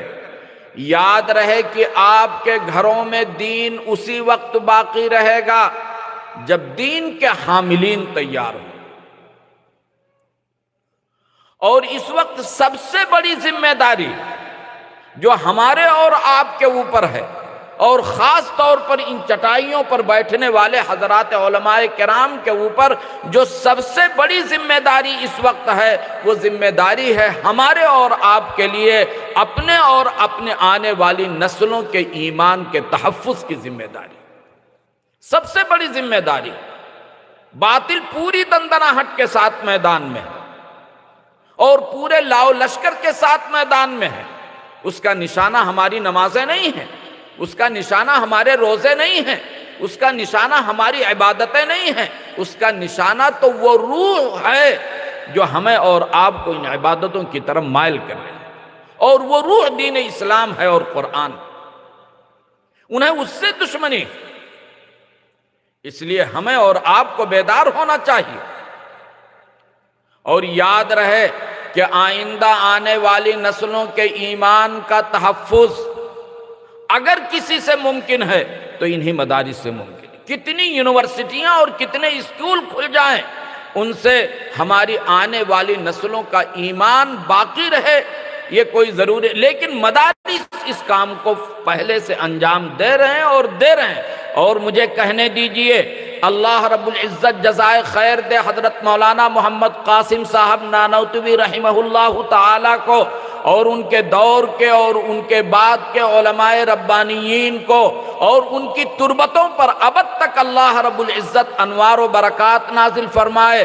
ہم سب کی ٹوپیاں ان کی جوتیوں پر قربان، کہ انہوں نے بہت پہلے یہ محسوس کر لیا تھا کہ اگر ہمارے ایمان اور یقین کے بقا کی کوئی صورت ہے تو یہی مکاتب اور مدارس۔ اور اگر میں یہ کہوں تو یہ حضرات علماء کرام میری باتوں سے 100% اتفاق کریں گے انشاءاللہ، کہ جو بات میں کہہ رہا ہوں کہ یہ مدارس دین کی تعلیم بعد میں عام کرتے ہیں، ہمارے ایمان اور عقیدے کا تحفظ پہلے کرتے ہیں۔ مقصود ایمان اور عقیدے کا تحفظ ہے، دینی تعلیم تو محض وسیلہ اور ذریعہ۔ اس لیے میرے محترم بزرگوں اور دوستوں، آپ بھی اپنی حقیقت کو پہچانو، یہ طلبہ بھی اپنی حقیقت کو پہچانے اور ہم بھی اپنی حقیقت کو پہچانے کہ ہمارے اوپر کتنی بڑی ذمہ داری۔ ہم نے قرآن سے رشتہ توڑ دیا، عملی طور پر ہم جڑے نہیں قرآن کریم کے سے۔ یہ جلسہ یہ پیغام دے رہا ہے کہ ہم عملی طور پر جڑ جائیں تو ہم بلند ہو جائیں گے۔ آج ان کا اعزاز کیوں کیا جا رہا ہے؟ اس لیے کہ ان کی نسبت قرآن سے جڑ گئی، اور علماء نے صحیح لکھا کہ جس مہینے میں قرآن آیا وہ مہینہ افضل ہو گیا، جس مدینے میں قرآن آیا وہ مدینہ افضل ہو گیا، جس شم میں قرآن آیا وہ شبینہ افضل ہو گیا، اور جس سینے میں قرآن آیا وہ سینہ افضل ہو گیا۔ اگر آپ بلند ہونا چاہتے ہیں، قوم بلند ہونا چاہتی ہے، تو اس کو بھی قرآن کریم سے اپنی نسبت عملی طور پر جوڑنی ہوگی۔ ہم قرآن کی تلاوت کے پابند ہوں۔ ایک روایت میں آقا کریم صلی اللہ علیہ وسلم نے فرمایا، ان هذه القلوب تسطع كما يسطع الحديد اذا اصابه الماء۔ آپ نے فرمایا کہ انسانی دلوں پر ایسا ہی زنگ لگ جاتا ہے جیسے لوہے پر زنگ لگ جاتا ہے۔ میری بات سمجھ رہے ہیں نا آپ لوگ؟ آپ نے فرمایا جس طریقے سے لوہے پر زنگ لگ جاتا ہے، انسانی دلوں کے اوپر بھی زنگ لگ جاتا ہے، اور اس کی علامت یہ ہے کہ انسان گناہ کرتا ہے اور اسے گناہ کا احساس نہیں ہوتا۔ یہ سمجھیے کہ دل زنگالود ہوتا جا رہا ہے۔ آپ اپنے فون پر وعدہ خلافی کرتے ہیں، آپ سے کوئی مطالبہ کر رہا ہے اپنے قرض کا، تو آپ یہ کہتے ہیں کہ ابھی ہم ہیں نہیں، اور وہی دکان میں بیٹھے رہتے ہیں۔ انسان جھوٹ بولتا ہے، وعدہ خلافی کرتا ہے، نمازیں چھوڑتا ہے، اور احساس نہیں ہوتا ہے کہ ہم کوئی گناہ کر رہے ہیں۔ وائے ناکامی متاع کارواں جاتا رہا، وائے ناکامی متاع کارواں جاتا رہا، کارواں کے دل سے احساس زیاں جاتا رہا، احساس ہی ختم ہو جاتا۔ تو یہ سمجھیے کہ دل زنگالود ہو رہا۔ صحابہ نے عرض کیا کہ اللہ کے رسول، اس دل کے زنگ کو کیسے دور کیا جائے؟ تو آقا کریم صلی اللہ علیہ وسلم نے دو عمل کی طرف اشارہ کیا۔ پہلا عمل بتلایا آپ صلی اللہ علیہ وسلم نے کہ کثرت ذکر الموت، موت کو کثرت کے ساتھ یاد کیا کرو، دل کا زنگ دور۔ قبر کی تنہائی کا احساس اگر تمہارے دلوں میں پیدا ہو گیا، اللہ رب العزت کے سامنے جواب دہ ہونے کا احساس تمہارے دلوں میں پیدا ہو گیا، تو یہی چیز انسانوں کو گناہوں سے روک دیتی ہے، اور یہی چیز انسان کے دل کے زنگ کو دور کرنے والی ہے۔ دوسرا عمل بتلایا آقا کریم صلی اللہ علیہ وسلم نے، تو فرمایا کہ کثرت کے ساتھ قرآن کریم کی تلاوت کیا۔ تم تلاوت کرو گے تو تمہارے دل کا زنگ دور ہوتا چلا جائے گا۔ افسوس کا مقام ہے کہ آج ہمارے لیے ہر چیز کے لیے وقت ہے۔ ہمارے لیے زراعت اور تجارت کا وقت ہے، ہمارے لیے شادی بیاہ کا وقت ہے، ہمارے لیے مارکیٹنگ کا وقت ہے، ہمارے لیے ہوٹلوں پر بیٹھ کر کے چائے پینے کا وقت ہے، ہمارے لیے کورٹ اور کچہری کا وقت ہے، ہمارے لیے گھروں کی تعمیر کا وقت ہے۔ اگر وقت نہیں ہے تو آدھا گھنٹہ ہمارے پاس قرآن کریم کی تلاوت کا وقت نہیں۔ ملی نہ اتنی بھی فرصت کہ اس کو پڑھ لیتا، ملی نہ اتنی بھی فرصت کہ اس کو پڑھ لیتا۔ کتاب تیرے لیے آسمان سے اتری تھی، کتاب میرے لیے آسمان سے اتری تھی۔ میرے محترم بزرگوں اور دوستوں، یہ کتاب کسی اور کے لیے نازل نہیں ہوئی ہے، یہ کتاب ہمارے اور آپ کے لیے نازل ہوئی ہے۔ ہم اس کتاب کو پڑھیں گے، ہمارے دل کی دنیا آباد ہوگی۔ ہم اس کتاب کی تلاوت کے پابند ہو جائیں گے تو ہمیں ظاہری بھی شفا ملے گی اور باطنی بھی شفا ملے گی، ہماری روح کو بھی تسکین کی ملے گی اور ہمارے جسموں کی بھی بیماریاں زائل ہوں گی۔ یہ قرآن تو بہت بڑا نسخہ کیمیا ہے، مگر افسوس صد افسوس کہ ہمیں قرآن سے جو لگاؤ ہونا چاہیے وہ لگاؤ نہیں رہا۔ یہ جلسے، یہ دستار بندی کا پروگرام، یہ مدرسے والوں کا اتنا بڑا خرچ کرنا، علماء کو بلانا، واعظین کو بلانا، قمقمے لگانا، شامیانے لگانا، یہ سب کچھ اس لیے ہو رہا ہے تاکہ ہماری نسبت قرآن کریم سے عملی طور پر جڑ جائے۔ اس لیے یہ جلسے میں نے کہا رسمی نہیں ہے، یہ پیغام دینے کے لیے ہے کہ آپ اپنے بچوں کو حافظ قرآن بنائیے، یہ پیغام دینے کے لیے ہے کہ ہمارے گھروں کے اندر دین باقی رہے، یہ پیغام دینے کے لیے ہے کہ ہم شریعت کے اوپر عمل پیرا ہو جائیں، یہ پیغام دینے کے لیے ہے کہ ہم تلاوت قرآن کے پابند ہو جائیں۔ اگر ہم اس عزم کے ساتھ، اس حوصلے کے ساتھ، اس جذبے کے ساتھ یہاں سے اٹھتے ہیں تو اس کا مطلب یہ ہے کہ یہ جو سارے انتظامات کیے گئے ہیں یہ کامیاب ہیں، ان کا کچھ حاصل نکل رہا ہے، اور اگر ہماری زندگی کل کی طرح آئندہ کل بھی رہے گی تو اس کا مطلب یہ کہ یہ رسمی جلسہ ہے۔ میں دعا گو ہوں کہ اللہ رب العزت اسے رسمی جلسہ نہ بنائے بلکہ ہمارے اور آپ کے لیے قرآن اور دین سے جڑنے کا ذریعہ بنا دے۔ میں پھر ایک مرتبہ دل کی گہرائیوں سے ان بچوں کو، ان کے والدین کو، ان کے بھائی بہنوں کو، ان کے اساتذہ کو، ذمہ داران کو، کمیٹی کے افراد کو اور آپ سب کو مبارکباد پیش کرتا ہوں کہ ایک اچھے جلسے کا انعقاد کیا اور اس طریقے سے کچھ باتیں کہنے اور سننے کا موقع ملا۔ اللہ رب العزت اس گنہگار کو بھی اور آپ سب کو بھی ان باتوں پر عمل کرنے کی توفیق عطا فرمائے، آمین۔ وآخر دعوانا ان الحمدللہ رب العالمین۔ دعا کسی اور سے کرا دیجئے جو بزرگ ہوں۔ اللہم لک الحمد کما انت اہلہ والصلاة والسلام علی خیر خلقک محمد صلی اللہ علیہ وسلم کما هو اہلہ۔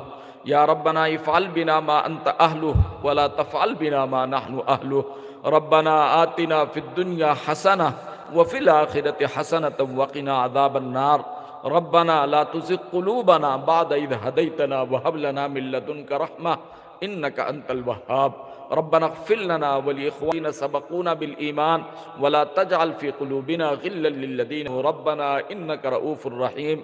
ربنا ظلمنا أنفسنا وإن لم تغفر لنا وترحمنا لنكونن من الخاسرين۔ ربنا ظلمنا أنفسنا وإن لم تغفر لنا وترحمنا لنكونن من الخاسرين۔ ربنا ظلمنا أنفسنا وإن لم تغفر لنا وترحمنا لنکونن من الخاسرین۔ الہ العالمین، ہم سب آپ کے عاجز اور حقیر بندے ہیں، آپ خالق ہیں، مالک ہیں، کارساز ہیں، ذرہ نواز ہیں۔ ہمارا یقین ہے کہ دنیا میں ہر عمل آپ ہی کی توفیق سے وجود میں آتا ہے۔ اگر آپ کی توفیق شامل حال نہ ہوتی نہ اس ادارے کی بنیاد پڑتی، نہ اس ادارے کے اندر یہ دین کا زمزمہ بلند ہوتا، نہ یہاں حافظ قرآن تیار ہوتے، نہ لوگوں کے دل اس کی طرف مائل ہوتے۔ لیکن اے اللہ، یہ سب کچھ تیری ہی توفیق سے ہوا ہے، آپ ہی کی توفیق سے اس ادارے کی بنیاد رکھی گئی ہے، آپ ہی کے ادارے سے اس میں آپ ہی کا کلام اور آپ ہی کا نازل کردہ قرآن کریم پڑھایا جاتا ہے۔ اللہ، آپ ہی کی توفیق سے ہم سب اساتذہ اور طلبہ کو یہاں بیٹھ کر کے قرآن پڑھنے اور سننے کی توفیق ملی۔ اے کریم آقا، جب اتنی ساری توفیق آپ نے دے دی ہے تو آج ہم آپ کے سامنے ہاتھ پھیلائے ہوئے ہیں۔ پروردگار عالم، ہم بہت گنہگار ہیں۔ اے اللہ، پیر کے ناخن سے لے کر کے پیشانی کے بال تک گناہوں میں ڈوبے ہوئے ہیں۔ پروردگار عالم، ہم اقراری مجرم ہیں۔ اے اللہ، ہم تیرے سامنے اپنے گناہوں کا برملا اقرار کرتے ہیں، لیکن اے اللہ، دل میں یہ خیال ضرور آتا ہے کہ ہمارے گناہوں کا تو شمار ہے پر تیرے کرم کی کوئی انتہا نہیں ہے۔ اے اللہ، تو اپنے بے انتہا فضل و کرم سے ان حاضرین کی مغفرت کا فیصلہ فرما دے۔ اے اللہ، ان کے گناہوں پر، ہم سب کے گناہوں پر معافی کا قلم پھیر دے۔ پروردگار عالم، ہم سب کے دل سیاہ ہو چکے ہیں۔ اے اللہ، ہمیں احساس نہیں ہے، واقعی احساس نہیں ہے۔ پروردگار عالم، ہم بہت بات کہتے اور سنتے ہیں لیکن ہماری زندگیوں میں کوئی تبدیلی نہیں آ پا رہی ہے۔ اے کریم آقا، تو اس اجلاس کو ہماری زندگیوں میں تبدیلی کا ذریعہ بنا دے۔ اے اللہ، اس اجلاس میں شرکت کو حاضرین کی زندگیوں میں تبدیلی کا ذریعہ بنا دے۔ پروردگار عالم، اپنے فضل سے ان اعمال کے کرنے کی توفیق عطا فرما دے جو تیری رضا کا سبب بنتے ہیں۔ اے کریم آقا، ان اعمال سے ہم سب کی حفاظت فرما جو تیرے غضب کا سبب بنتے ہیں۔ پروردگار عالم، یہ حاضرین تیرے سامنے ہاتھ پھیلائے ہوئے ہیں، رات کی تاریکی ہے۔ اے اللہ اس نسبت کے اوپر اس اجلاس کا انعقاد ہوا ہے جو کتاب مقدس ہے۔ اے اللہ اس جیسی مجلسوں میں تو دعائیں قبول ہوتی ہیں۔ اے اللہ یہ حاضرین اس نیت سے بھی آئے ہیں کہ ان کی مرادیں پوری ہو جائیں، ان کی جائز تمناؤں کی تکمیل ہو جائے۔ اے اللہ انہی مرادوں اور تمناؤں کو لے کر کے جن میں سے دنیا سے بھی ان مرادوں کا تعلق ہے، لیکن اس سے کہیں زیادہ ہمارا تعلق اور ہماری مراد آخرت میں مغفرت اور بلا حساب کتاب دخول جنت کی ہے۔ پروردگار عالم ہم نے تیرے سامنے انہی مرادوں کو لے کر کے ہاتھ پسار دیا ہے۔ اگر دنیا میں ہم اجتماعی شکل میں اس طریقے سے کسی غریب سے غریب کے دروازے پر جا کر کے ہاتھ پھیلا دیتے تو ہمیں یقین ہے کہ وہ غریب بھی ہمیں خالی ہاتھ نہ لوٹاتا۔ آپ تو داتاؤں کے داتا ہیں، آپ تو داتاؤں کے داتا ہیں، آپ تو داتاؤں کے داتا ہیں۔ اللہ ان حفاظ قرآن نے ہاتھ پھیلائے ہوئے ہیں، ان کو دیکھ کر کے ہماری بھی یہ جرات ہوئی ہے۔ اللہ انہی کے فضل سے ہم سب کی جائز مرادوں کی تکمیل فرما دے، ہم سب کے سابقہ گناہوں کو معاف فرما دے۔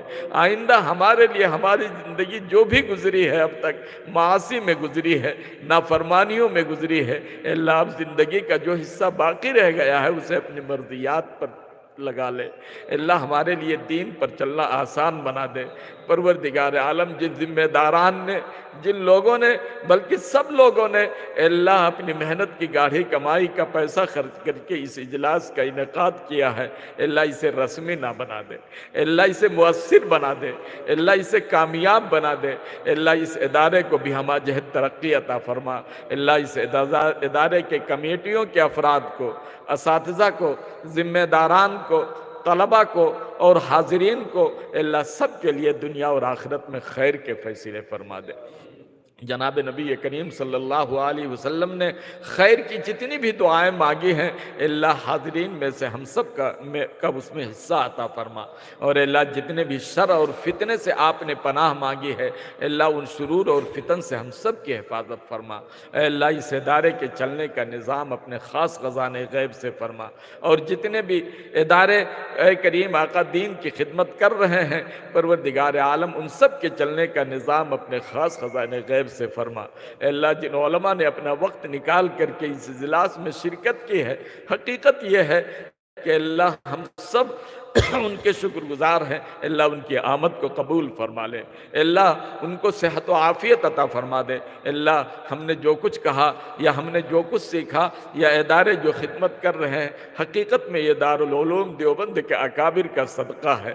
اے کریم آقا جو اکابر اس دنیا سے جا چکے ہیں ان کی قبروں کو نور سے بھر دے، اور جو زندہ ہیں انہیں صحت و عافیت کے ساتھ ان کے اللہ صحت و عافیت کے ساتھ ان کا سایہ عاطفت ہم سب کے سروں پر دیر قائم فرما۔ اللہ دارالعلوم دیوبند کی حفاظت فرما۔ اللہ اس کے بھی چلنے کا نظام اپنے خاص خزانے غیب سے فرما۔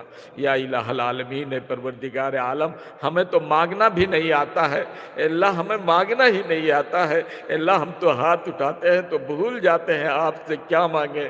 اے کریم آقا، اے کریم آقا بہت کمزور ہو چکے ہیں ہم ایمان کے اعتبار سے، عمل کے اعتبار سے، دوسروں کی نظروں میں کھٹکنے لگے ہیں۔ اللہ لوگ ہمارے دین پر حملہ آور ہیں، انہیں اپنی حکومتوں پر ناز ہے۔ کبھی کبھی جی میں یہ آتا ہے اگر لوگوں کو اپنی حکومتوں پر ناز ہے تو ہمیں احکم الحاکمین پر ناز ہے۔ پروردگار عالم تو اپنے فضل سے، کرم سے، احسان سے ان ٹوٹی پھوٹی دعاؤں کو قبول فرما لے۔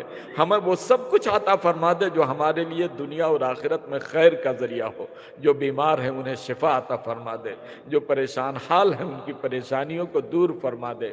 اللہ جو اپنی اولاد کے لیے رشتے کی تلاش میں ہیں انہیں پاکیزہ رشتہ عطا فرما دے۔ اللہ جو روزی کی تلاش میں ہیں انہیں حلال روزی عطا فرما۔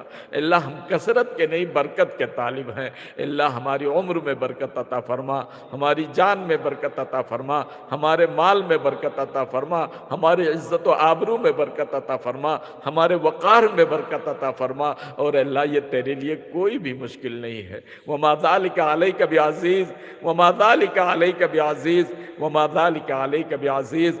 پروردگار عالم ان ٹوٹی پھوٹی دعاؤں کو قبول فرما لے.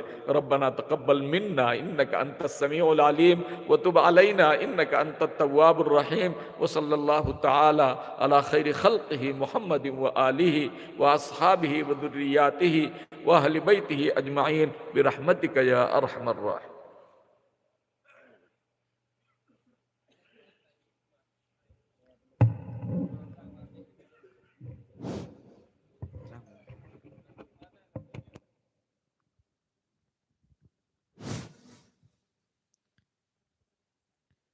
ہمیں انتہائی شکر گزار ہے باہر سے آنے والے مہمان کرام جناب عدنان بھائی اور جماعت کے ساتھی ہمارے حقیر سے دعوت کو قبول فرما کر آپ حضرات نے اس جلسے میں شرکت فرمایا. اللہ تعالیٰ آپ سب کو جزائے خیر عطا فرمائے.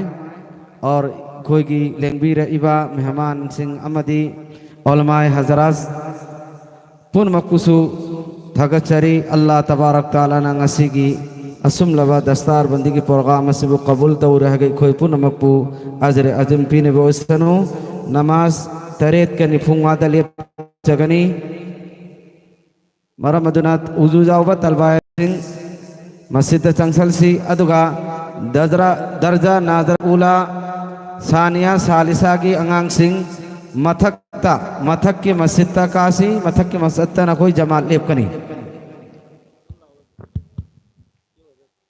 وجو یاود بدر کا لے بسنگ وجو تویو طلبہ سنگھ متھک کی مسجد تا لیپ سے اتی مہمان سنگھ نمکھا دا لیپ نبائی کوئی تھورنگ تو منسی.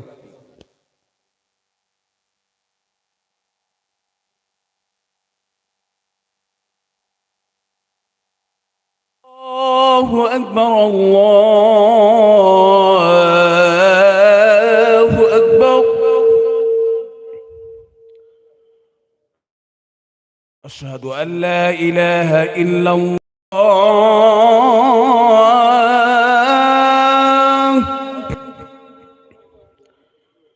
أشهد أن لا إله إلا الله.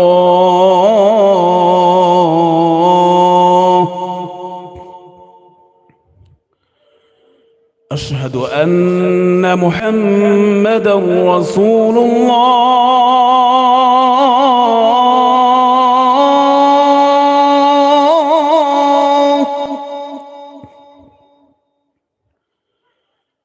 أشهد أن محمدا رسول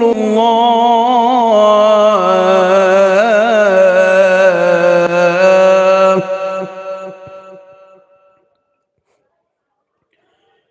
حي على الصلاة.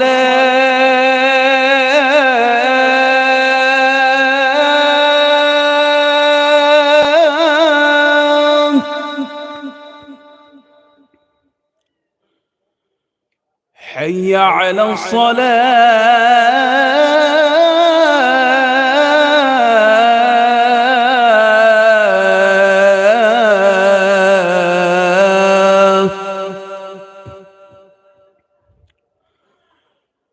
حي على الفلاح.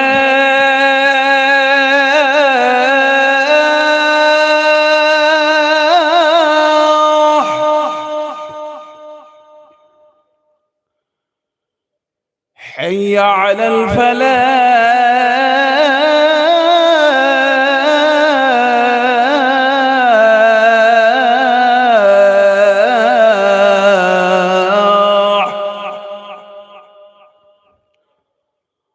الله أكبر الله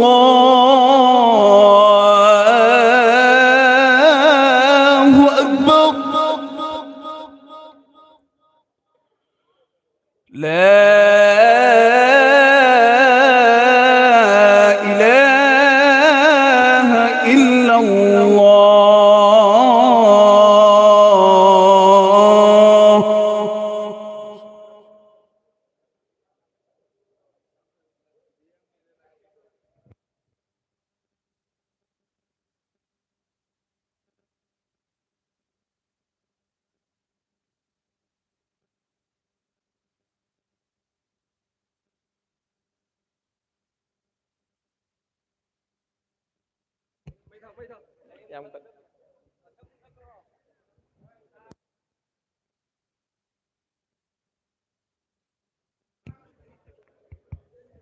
طلبہ سنگھ متھکی مسجد متھک